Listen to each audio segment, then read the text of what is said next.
नमस्कार दोस्तों, आप सभी कैसे हैं? आशा करता हूँ आप सभी अच्छे होंगे। आपका स्वागत है एग्जाम क्रैक एसएस 1 में। दोस्तों, ये रीजनिंग की क्लास जो चलाई जा रही है, ये आपके एग्जाम के हिसाब से चलाई जा रही है।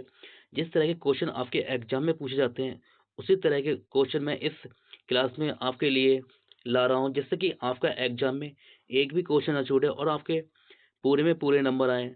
दोस्तों, आपको मेरे साथ मेहनत करनी होगी, तब आप रीजनिंग को बहुत ही आसानी से सीख जाएंगे। आप जब भी इस क्लास को देखने बैठे तो कॉपी पेन लेके बैठिए। जैसे ही आप सामने, जैसे ही ये सवाल आया आपके सामने, ठीक है, इस सवाल को, वीडियो को पॉज करें और इस सवाल को पहले खुद से बनाएं। इस सवाल को पहले खुद से बनाएं। अगर आपसे ये क्वेश्चन बन जाता है तो आप आगे क्वेश्चन में बढ़ जाएं। अगर ये क्वेश्चन आपसे नहीं बनना है तो आप वीडियो देखिए। पूरी वीडियो आप इस तरह से देखेंगे तो आप रीजनिंग को बहुत ही जल्दी सीख जाएंगे और आपको पता भी नहीं चलेगा कि आप रीजनिंग सीख गए और आपके एग्जाम में पूरे नंबर आएंगे। चलिए दोस्तों, शुरू करते हैं आज की क्लास। आज का हमारा पहला क्वेश्चन क्वेश्चन कह रहा है, एक निश्चित कूट भाषा में यदि MINE को यह लिखा जाता है और TAL को यह लिखा जाता है, PEA को यह लिखा जाता है और TAME को यह लिखा जाता है, तो डॉट डॉट डॉट M को क्या की दर्शाता है, यानी कि M को क्या लिखा जाएगा। ठीक है, ये आपको बताना है। देखिए, जब भी आपके सामने इस तरह का क्वेश्चन आया एग्जाम में, तो आपको सबसे पहले देखना है एम। आप सबसे पहले देखेंगे एम को। एम को देखेंगे, एम कहाँ कहाँ आ रहा है। देखिए, एम आपका ये आया है, ठीक है, और एम आपका यहाँ आ रहा है, और कहीं आ रहा है, और कहीं एम नहीं आ रहा है। तो देखिए, एम के लिए एक एक भी हो सकता है और चार भी हो सकता है। एक यहाँ भी है और चार यहाँ भी है। यानी कि एम के लिए या तो एक शब्द बनेगा, या तो एक नंबर बनेगा, या बनेगा पहले, या तो एक बनेगा या बनेगा चार। इन दोनों में से एक बनेगा, ये तो निश्चित हो गया। तो आप बी को काट दीजिए, ऑप्शन डी काट दीजिए, और ऑप्शन आप सी भी काट दीजिए। आपके ऑप्शन में दिया है ए। आप ए को टिक करके चले आए, आपका आंसर 100% बिल्कुल सही होगा। अब आप कंफ्यूजन फंस गए कि मेरा सही है गलत है। अब देख लीजिए, आपने ऑप्शन काट दिए, आपका डायरेक्ट आ गया एक। अब देख लीजिए, आपको ये तो पता है कि मेरे दो ऑप्शन, या तो एक है या चार है, लेकिन चार ऑप्शन में है ही नहीं। देखिए, यहाँ एम के साथ में ई भी आया है, ई यहाँ भी आया है, और देखिए ई कहाँ आ रहा है, ई आ रहा है यहाँ। तो देखिए, चार आपका यहाँ भी आ रहा है, ठीक है, चार यहाँ भी है और चार यहाँ भी है। यानी कि जो ई है, ई के लिए होगा चार, ई के लिए शब्द होगा चार, जो अक्षर होगा ई के लिए वो होगा चार, और आपका एम के लिए है एक। ये आपका आंसर आ गया, ऑप्शन नंबर ए। जो पहले मैंने बताया आपको करने का तरीका, ये इस तरीके से करेंगे तो आपका बहुत ही जल्दी हो जाएगा। चलते हैं अगले क्वेश्चन पर। आपसे कह रहा है, इसके लिए यह लिखा जाता है, तो इसके लिए क्या लिखा जाएगा, ये आपको बताना है।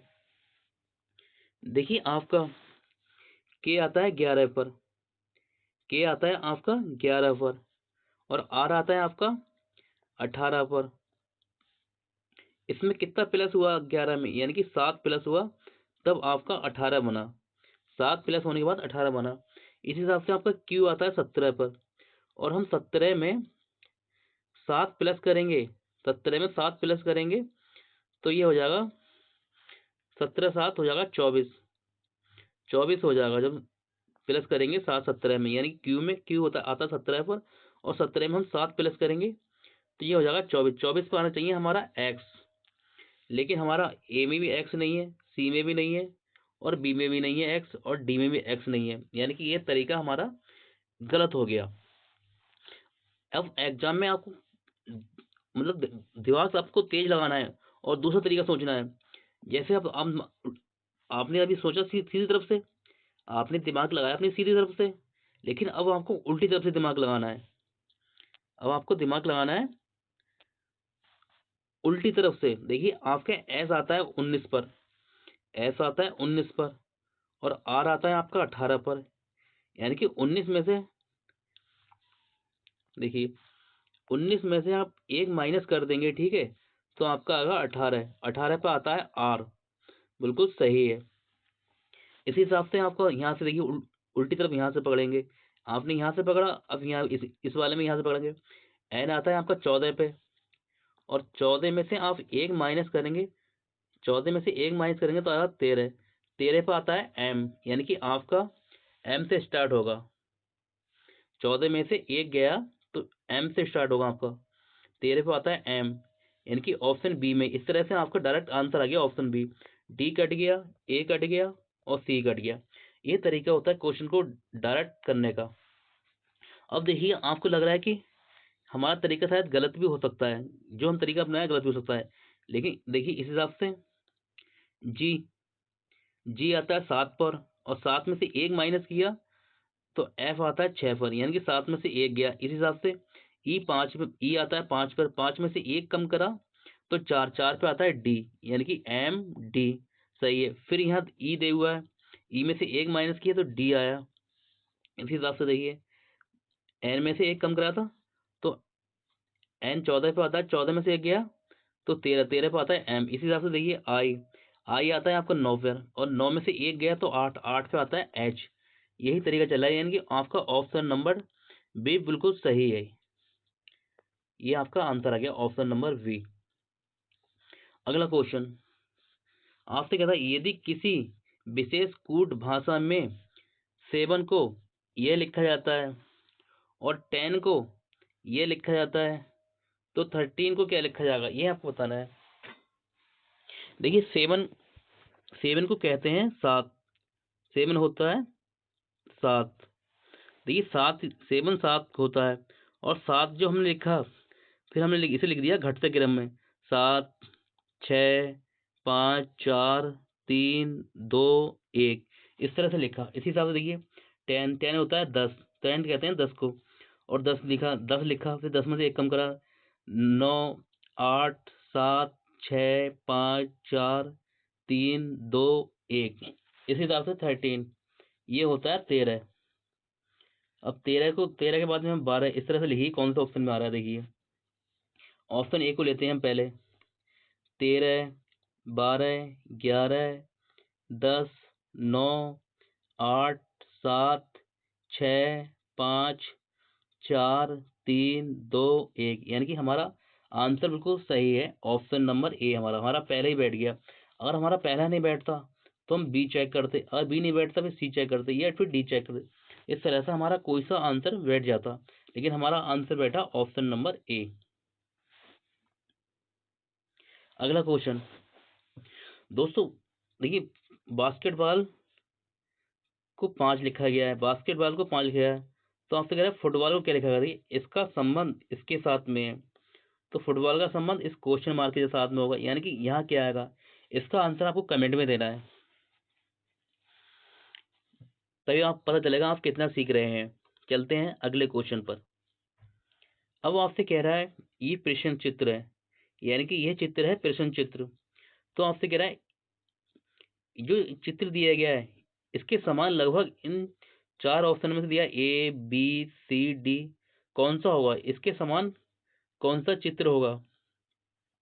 देखिए यहाँ जो रेखाएं दी गई हैं, एक ये है और एक ये है रेखा है, इसके साथ में ये और ये देखिए ऑप्शन ए में नहीं है, ऑप्शन बी में भी नहीं है, ऑप्शन सी में भी नहीं है, ऑप्शन डी में है। एक ये है और एक ये है, यानी कि आपका आंसर आ गया ऑप्शन डी। ऑप्शन डी बनना है, ये बनना है ऑप्शन नंबर सी में। सी में आपका डी आंसर दिया गया है, ये आपका आंसर आ गया ऑप्शन नंबर सी। अगला क्वेश्चन आपसे कह रहा है देखिए इसका संबंध इसके साथ में हुआ है, यानी कि 32 से 13 बना, तो यहाँ कोई संख्या दी, यहाँ कोई संख्या आएगी, इससे ये बनना होगा। ये आपको बताना है कौन सा ऑप्शन बनना है, ए में बनना है या बी में बनना है या सी में बनना है या फिर डी में बनना है, ये आपको बताना है। देखिए अगर हम 3 और 2 की अगर गुणा करें आपस में तो ये 6 बनता है, 6 बनता है, और 6 में प्लस 7 कर दें तो ये 13 बन जाएगा, ये बन जाएगा 13। लेकिन इस तरह से कोई सा ऑप्शन नहीं बनना है, क्योंकि देखिए 5 इसकी इनकी गुणा करेंगे तो 5 एकम 5 और 7 7 5 12 होता है, यानी कि ऑप्शन नंबर ये नहीं बनेगा इस तरह से। 7 एकम 7 और एक 8 होगा, लेकिन ये भी नहीं बनेगा। 7 चौक 28 और 7 करेंगे तो 35 बनेगा, ये भी नहीं बनेगा। 8 3 24, ये तो बहुत ही बड़ा है, यानी कि ये तरीका हमारा गलत हो गया। अब हमें तुरंत दूसरा तरीका अपनाना होगा। जैसे ये 3 दिया गया है और 2 दिया गया है, अगर हम 3 का स्क्वायर कर दें और प्लस 2 का भी स्क्वायर करें तो 3 का स्क्वायर होता है 9 और प्लस 2 का स्क्वायर होता है 4, तो ये बन गया 9 4 13। ये बना 9 4 13, ये 13 बना इस तरह से। तो आप देख लीजिए कौन सा ऑप्शन इस तरह से बनने होगा। देखिए अब आपको लगाना होगा तेज जगह। अगर आप धीरे धीरे इस तरह से गुणा करते रहेंगे तो देखिए 5 का स्क्वायर होता है 5 का स्क्वायर करेंगे तो 25 और 1 का स्क्वायर करेंगे तो 1 का स्क्वायर 1 25 और 1 26, यानी कि ये 36 है। ऑप्शन नंबर ए गलत हो गया। ऑप्शन नंबर सी देखते हैं। 7 का स्क्वायर करें तो 49, 1 का स्क्वायर करें तो 1, यानी कि ये 50 हो गया, ये 81 बनना है, यानी कि सी भी गलत हो गया। और बी पे चलते हैं। 8 का स्क्वायर 64, 8 का स्क्वायर करेंगे 64, 3 का स्क्वायर करेंगे 9 और ये है 121, यानी कि ऑप्शन बी भी कट गया। आपका आंसर आ गया ऑप्शन नंबर डी। अब देख कर लेते, इसे चेक भी कर लो। चलो देखिए 4 का स्क्वायर करें, 4 का स्क्वायर होता है 16 प्लस 7 का स्क्वायर करें तो ये होता है 49, अगर इनका योग करा तो ये हो गया 65, यानी कि आपका आंसर आ गया ऑप्शन नंबर डी। अगला क्वेश्चन देखिए, आपसे कह रहा है इसका संबंध इसके साथ में है, तो इसका संबंध यहाँ पर कोई संख्या आएगी उसके साथ में होगा, तो वो क्या होगा, यह संख्या कौन सी है ये आपको बताना है।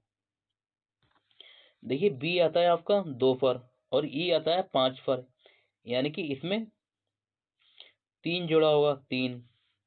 इस हिसाब से एस आता है आपका 19 में, एस आता है 19 पर और उसमें 3 जोड़ेंगे, 19 3 22, 22 पे आना चाहिए आपका बी, 22 पे आता है बी। बी देखिए कौन सा ऑप्शन में है, ऑप्शन नंबर ए में नहीं है, ऑप्शन नंबर आ रहा है या तो सी और वी या डी, इन तीन में से आपका होगा। फिर देखिए ई आता है आपका 5 पर, ई आता है 5 पर और आई आता है आपका 9 पर, यानी कि 5 में हमने 4 जोड़ेंगे तो 9 बन जाएगा। तो यहाँ भी ए आता है आपका 1 पर और उसमें 4 जोड़े, 4 और 1 हो जाएगा 5, 5 पे आता है ई, यानी कि बी के बाद में ई आएगा। बी के बाद में ई ऑप्शन नंबर सी में भी है, लेकिन यहाँ बी के बाद में ई नहीं है, यहाँ आर है, यानी कि ये ऑप्शन बी कट गया। या तो ऑप्शन हमारा डी होगा या बी होगा। अब देखिए, अब देख लीजिए आपको ए, यहाँ ए आया और यहाँ आया है आपका आई,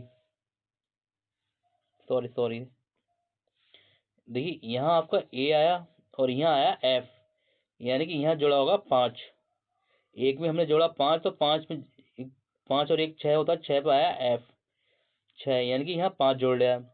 तो आई आता है 9 पे और 9 में हमने 5 जोड़ा तो हो गया 14, 14 पे आता है एन, तो हमारा आंसर आएगा 14 पे एन, और एन आया ये यहाँ पर, यानी कि हमारा आंसर यहाँ और यहाँ दिया है आर, यानी कि ऑप्शन डी कट गया, हमारा आंसर आ गया ऑप्शन नंबर सी। हमारा आंसर आ गया ऑप्शन नंबर सी। अगला क्वेश्चन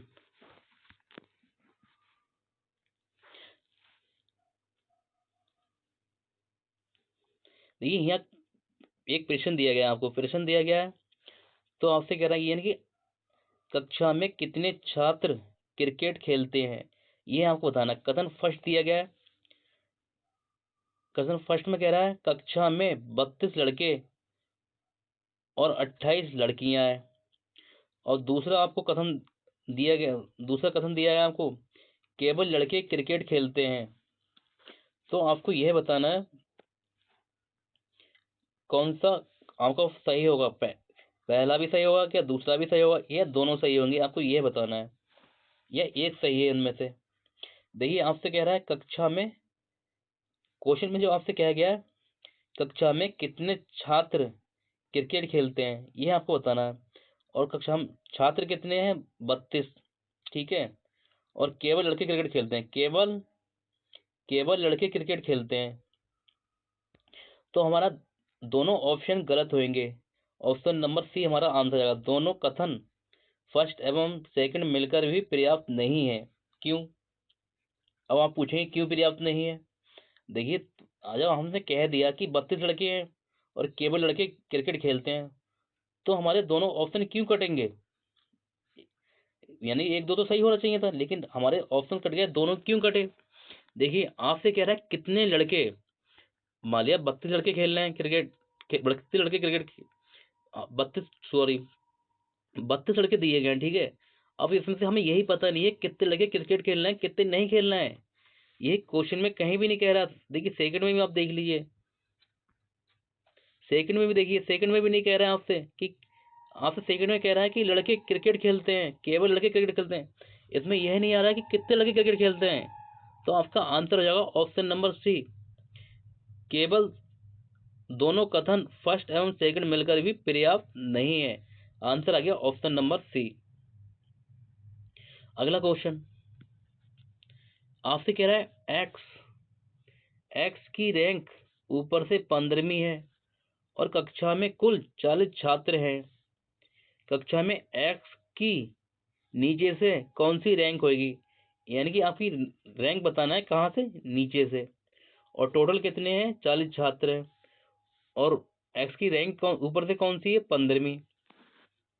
तो आपको करना है क्या होगा, देखिए 40 में से आप -15 कर दें, 40 में 15 माइनस करेंगे और +1 कर दें। इसमें +1 क्यों करेंगे? कि देखिए ऊपर से 15वीं है, तो जब 15 माइनस करेंगे, 40 में से 15 जाएंगे तो हमारे बचेंगे, पास बचेंगे 25। ठीक है, 40 में से हमने 15 माइनस कर दिए तो बच्चे 25।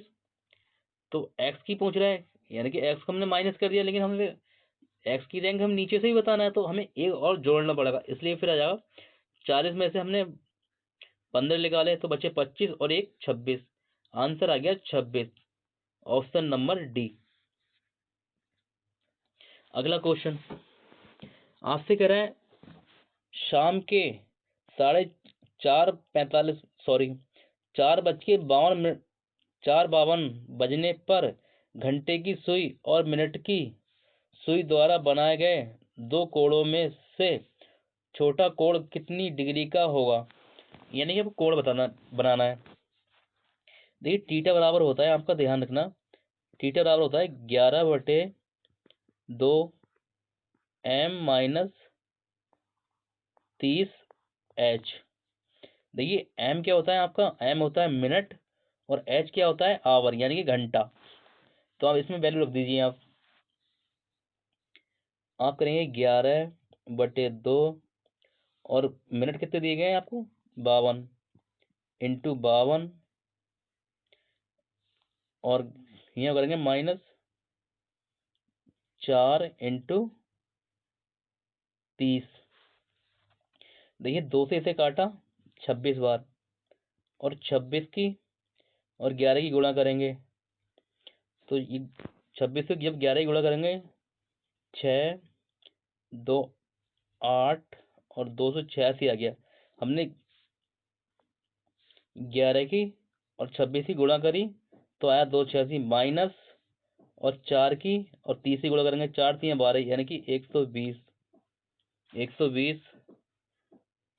तो ये आ गया 166 डिग्री हमारा आंसर आ गया। ऑप्शन नंबर डी हमारा आंसर आ गया 166 डिग्री। अगला क्वेश्चन आपसे कह रहा है निम्न विकल्पों में से कौन सा विकल्प निम्नलिखित चित्र में लगभग मिलता जुलता है? यानी कि मिलता जुलता है।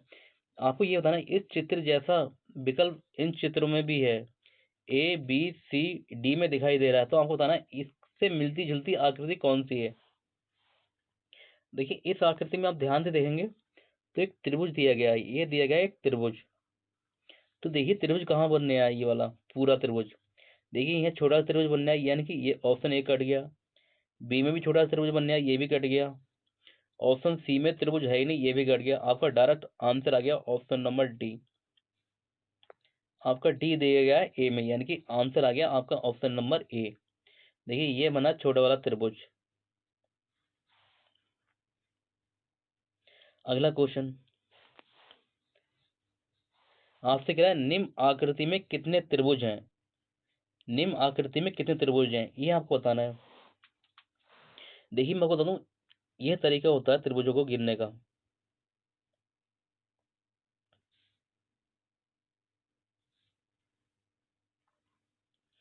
आप पहले एक त्रिभुज बनाएंगे,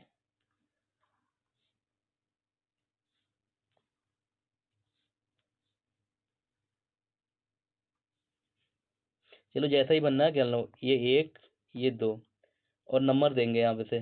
तो ये नंबर दे दिया हमने, ठीक है। तो देखिए एक तो ये बन गया आपका, और एक ये बन गया, यानी कि इसमें बन गया दो त्रिभुज। एक ये बना और एक ये, यानी कि दो बन गए। और तीसरा बना इन दोनों को मिलाकर, यानी कि इस तरह से ये त्रिभुज बनने हैं तीन। तो इस हिसाब से देखिए आप, एक ये बना यहाँ से, तो यहाँ से निकले तीन। अब ये देखिए एक ये बना यहाँ से, यहाँ से भी तीन आ गए। अब देखिए यहाँ से एक, यहाँ से, और ये यहाँ बनना है तीन, यहाँ से आ गए। और देखिए आप, एक ये बना यहाँ से, ये यहाँ, और ये यहाँ पर, यानी कि ये त्रिभुज बना। तो तीन यहाँ से आ गए आपके, तीन तीन छः, देखिए तीन तीन छः, तीन तीन नौ, तीन चौक बारह, ये बारह हो गए आपके। इसमें एक और बनना है, आप ध्यान से देखेंगे। एक कहाँ से बनना है, एक ये बनना है आपको यहाँ से लेके ये त्रिभुज एक और बनना है। एक बना ये, तो हमें इन सबको जोड़ लिए, तीन तीन छः, तीन तीन नौ, तीन चौक बारह, बारह और एक तेरह, आपके त्रिभुज बने तेरह। ऑप्शन नंबर ए आपका आंसर आ गया। आज का लास्ट क्वेश्चन हमारा, दोस्तों ये सारे क्वेश्चन मैंने प्रीवियस एग्जाम से लिए गए हैं, जो कि आपके एग्जाम के हिसाब से है। और इस तरह से क्वेश्चनों को मैं ले रहा हूँ जैसे कि आपका एग्जाम में एक भी क्वेश्चन ना छूटे। हर तरह के क्वेश्चन आ रहे हैं। आप 20-25 अगर सेट लगा लेंगे, ठीक है, तो आप एग्जाम में पूरे नंबर ला सकते हैं। देखिए यहाँ पर आपसे इस क्वेश्चन में कह रहा है, किसी दर्पण को जब नीचे दिए गए शब्द के नीचे 36 रखा जाता है, तो उसके द्वारा निर्मित दर्पण छवि का चयन कीजिए। देखिए आपसे इसमें पूछा है दर्पण प्रतिबिंब। देखिए कभी भी आप ध्यान रखना, जब भी आपको ये मिले 36 लिखा हुआ, ये लिखा हुआ मिले आपको 36, इसका इस शब्द का याद रखना। जब भी ये 36 लिखा हुआ मिले आपको क्वेश्चन में, तो आप इस पे आपको दर्पण लगाना है। सॉरी, 36 लिखा हुआ मिले, ठीक है, ये लिखा हुआ मिले आपको, तो कभी भी दर्पण आप यहाँ मत लगाना, नहीं तो आपका क्वेश्चन गलत हो जाएगा। यहाँ लगाओगे तो पहले बाई बनेगा, ठीक है, फिर एच बनेगा, यानी कि बाई एच टी, इस हिसाब से ये क्वेश्चन बनेगा, ठीक है। अगर आप यहाँ दर्पण लाएंगे तो ये क्वेश्चन बनेगा। ऑप्शन नंबर बी आपका आंसर आ जाएगा। आप ये टिक करके चले आएंगे कि कहेंगे हाँ हमारा आंसर आ गया, ठीक है। लेकिन ये आपका गलत हो जाएगा। कैसे गलत हो जाएगा मैं बताऊं। देखिए जब भी आपको 36 दिखाई दे, तो हाँ ये सब दिखाई दे, तो आपको हमेशा रखना दर्पण आपको यहाँ नीचे लगाना है। दर्पण आप यहाँ लगाएंगे तभी आपका आंसर सही होगा, वरना कभी आपका आंसर गलत हो जाएगा। देखिए जब यहाँ हम दर्पण लगाएंगे तो आपकी करीब की चीज बनती है करीब में, यानी कि बाई आपका उल्टा हो जाएगा। तो बाई उल्टा यहाँ हो गया ऑप्शन नंबर सी में। एच ऐसे ही रहेगा तो एच ऐसे ही रह गया। टी उल्टी हो जाएगी, टी उल्टी हो गई। एल उल्टा हो जाएगा, एल उल्टा हो गया। ए उल्टा हो जाएगा, ए उल्टा हो गया। ई ऐसी रहेगी, ई ऐसी रहेगी, और एच भी ऐसी रहेगा, एच रहेगी, यानी कि आंसर आ गया आपका ऑप्शन नंबर सी। इसलिए कभी भी आप, जब भी ये शब्द दिया गया 36 दिया मिले आपको, तो आप दर्पण हमेशा नीचे ही लगाना, कभी भी यहाँ मत लगा देना। और यहाँ लगा के ये वाला सही करके मत चले आना। माना ज़रूरी नहीं है एग्ज़ाम में यही क्वेश्चन आए, इससे मिलता-जुलता दूसरा क्वेश्चन भी आ जाए। मैं आपको सिखा रहा हूँ, इसलिए आप अपने दिमाग में डाल लीजिए कि कभी भी ये शब्द आए, तो आपको कभी भी दर्पण यहाँ नहीं लगाना, दर्पण कभी भी धोखे से भी यहाँ मत लगाना, आपको दर्पण यहीं लगाना है। आपको हमारी क्लास कैसी लगी कमेंट करके ज़रूर बताएँ। अगर आप हमारे चैनल पे नए हैं तो हमारे चैनल को सब्सक्राइब करें। मिलते हैं आपसे अगली वीडियो में, तब तक के लिए जय हिंद।